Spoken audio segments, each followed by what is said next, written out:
Selamat malam, salam sejahtera untuk kita semua. Bismillahirrahmanirrahim. Yang saya hormati rekan-rekan dari jajaran pemerintah Kabupaten Pemalang, anggota gugus tugas percepatan penanganan COVID-19 di Kabupaten Pemalang, dan teman-teman media yang saya cintai, saya banggakan. Syukur alhamdulillah, pada malam hari ini kita dapat berjumpa kembali dalam rangka saya akan menyampaikan informasi berkaitan dengan penanganan percepatan COVID-19 di Kabupaten Malang. Bapak, Ibu, dan hadirin serta teman-teman wartawan yang saya hormati, sudah lebih 2 bulan gugus tugas percepatan penanganan COVID-19 Kabupaten Pemalang bersama dengan gugus tugas kecamatan, gugus tugas desa, dan semua komponen masyarakat yang lain, khususnya di tingkat kabupaten, kecamatan, dan juga desa kelurahan, kita dihadapkan fakta bahwa dinamika masyarakat terus berkembang sampai dengan menjelang Hari Raya Idul Fitri ini. Antara lain dapat kita lihat aktivitas masyarakat di luar rumah yang kurang disiplin dan juga kurang taat kepada protokol kesehatan, sehingga kita masih melihat perkembangan dinamika di masyarakat bahwa sekalipun ada larangan dari pemerintah tentang mudik, tapi sampai dengan hari ini pemudik juga masih tetap berlangsung, sehingga Kabupaten Pemalang salah satu yang menerima pemudik dari berbagai kota yang memang itu pulang kembali ke daerah asalnya di Kabupaten Pemalang sampai dengan saat ini sudah mencapai angka 90.000 orang. Ini perkembangan dari waktu ke waktu selama 2 bulan yang terakhir ini, bahwa Kabupaten Pemalang pemudik sampai dengan malam ini tercatat sampai dengan 90.000 orang. Konon informasi yang kita dapatkan bahwa Pemalang adalah 2 terbesar di Jawa Tengah. Maka tentunya berkaitan dengan hal tersebut, gugus tugas sedang melakukan kajian, yaitu untuk menetapkan langkah-langkah lebih lanjut berkaitan dengan percepatan penanganan COVID-19. Kalau nanti berkembangnya waktu, kita akan mengambil langkah berkaitan dengan pendisiplinan warga masyarakat yang ada di Kabupaten Pemalang.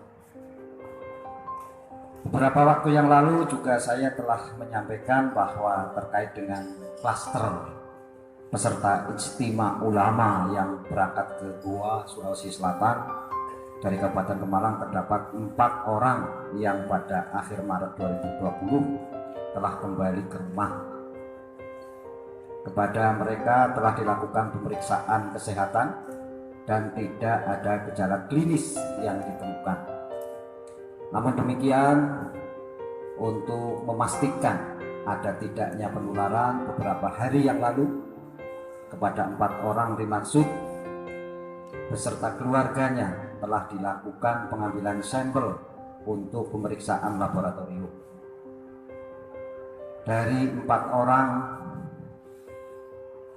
yang kita ambil swab, dikembangkan menjadi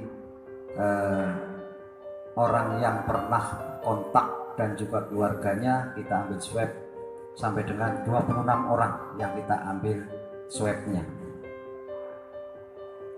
Dan pada malam hari ini saya mendapat laporan dari Dinas Kesehatan bahwa dari 4 orang yang sudah diambil swab klaster Ijtima Ulama di Goa, Sulawesi Selatan itu salah satunya terkonfirmasi positif.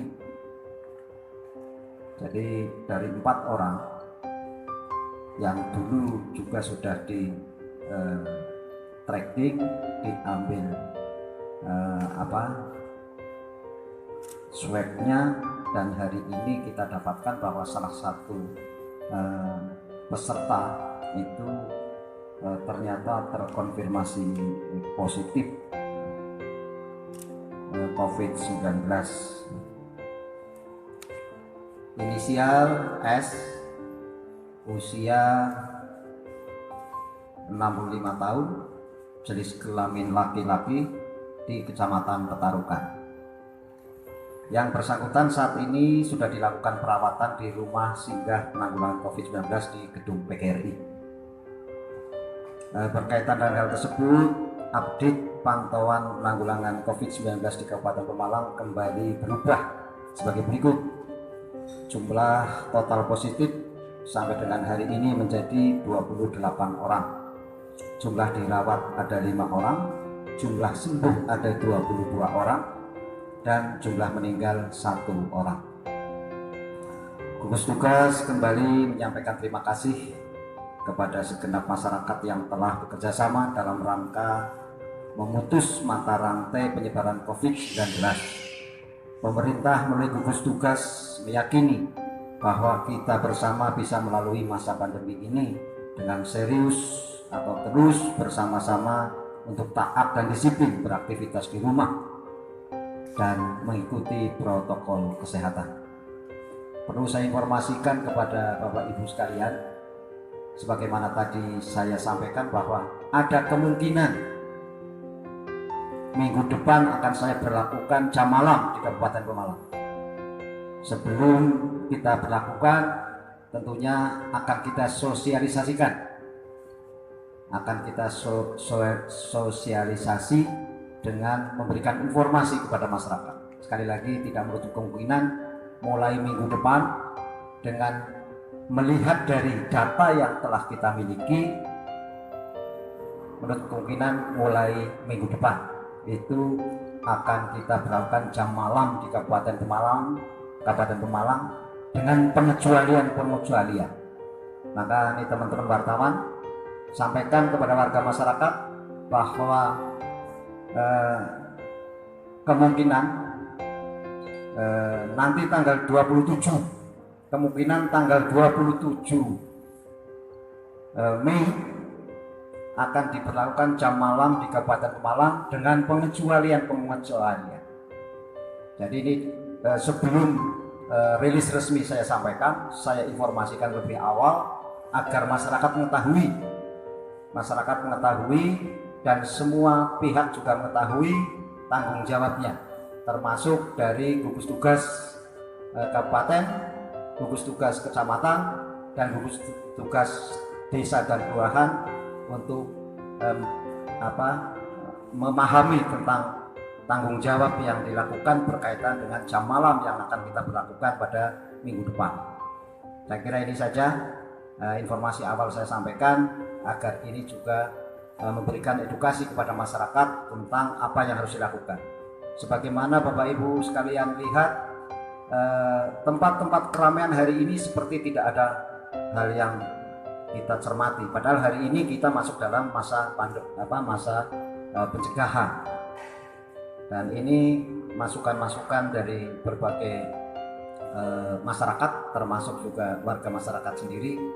Ini mengharapkan ada langkah konkret dari gugus tugas kabupaten, ada langkah konkret dari gugus tugas kecamatan, dan juga dari kita semua untuk mengambil langkah strategis agar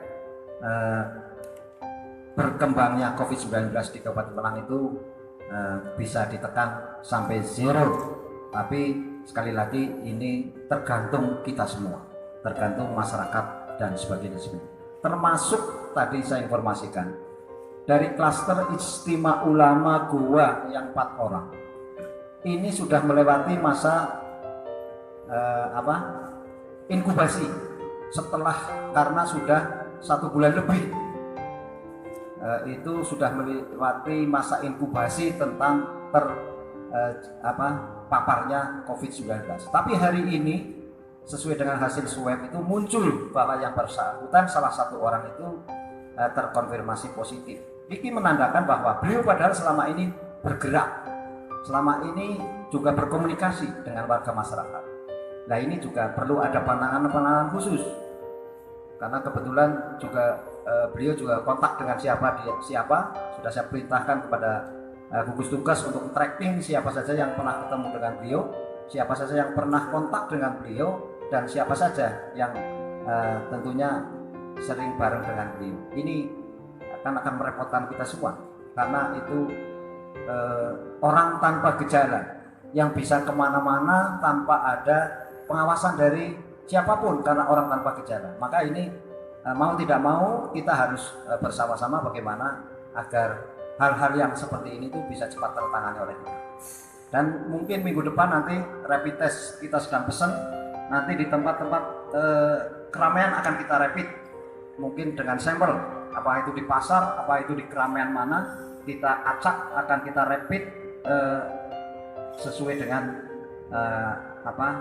alat yang kita sediakan. Dan kita sedang pesan belum ada, dan ini dalam waktu tidak terlalu lama nanti kita akan cek di keramaian-keramaian, termasuk di mall, termasuk di mana kita akan rapid, sehingga tahu persis kita mengejar mereka. Jangan kita dikejar, tapi kita kejar mereka di mana dia bersembunyi sekalipun tidak nampak. Saya kira ini saja. Terima kasih. Billahi taufiq wal hidayah. Assalamualaikum warahmatullahi wabarakatuh.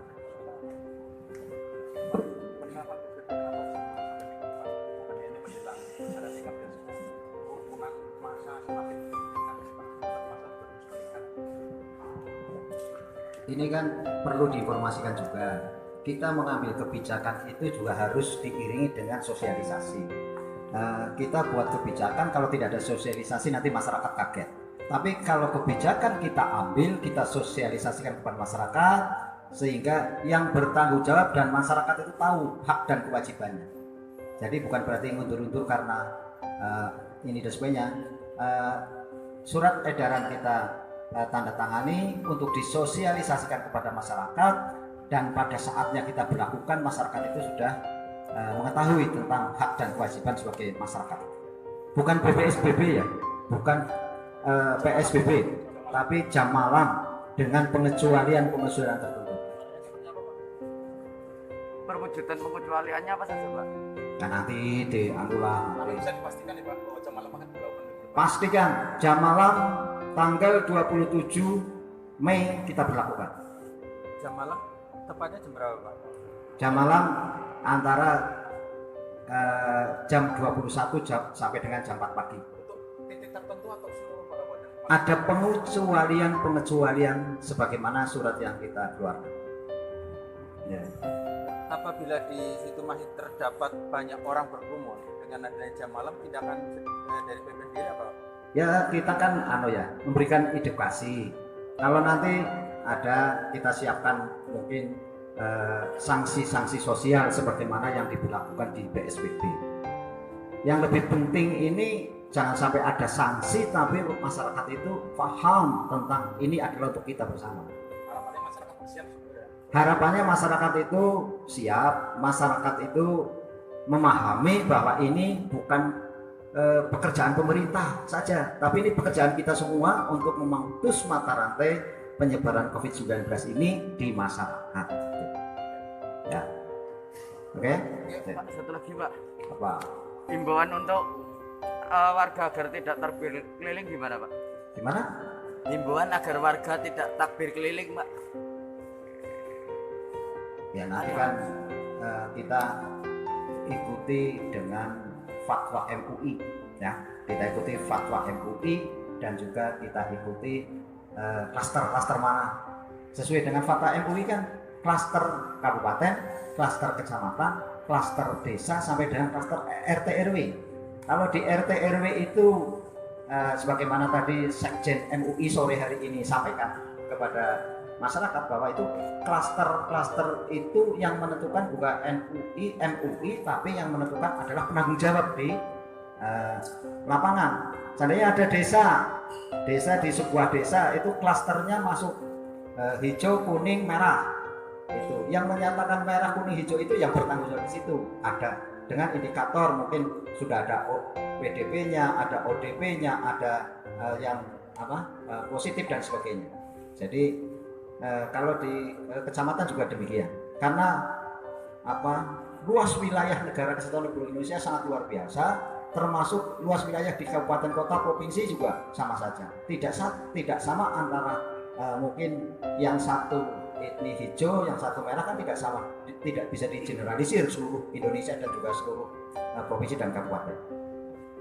Oke? Apa benar informasi yang mengatakan ada satu PDP yang kita sebut? Ya, kemarin bahwa hari kemarin PDP, salah satu PDP sudah masukkan di data grafik bahwa kemarin ada satu PDP yang meninggal dunia dan sudah ditangani secara prosedur COVID-19 karena yang bersangkutan dirawat di ruang isolasi di salah satu rumah sakit di Kabupaten Malang. Tapi hasil swabnya kan juga belum, sehingga kita tidak mengumumkan kepada masyarakat, kepada saudara-saudara bahwa ini masuk COVID atau tidak. Tapi yang jelas itu PDP yang meninggal dunia. Oke, terima kasih.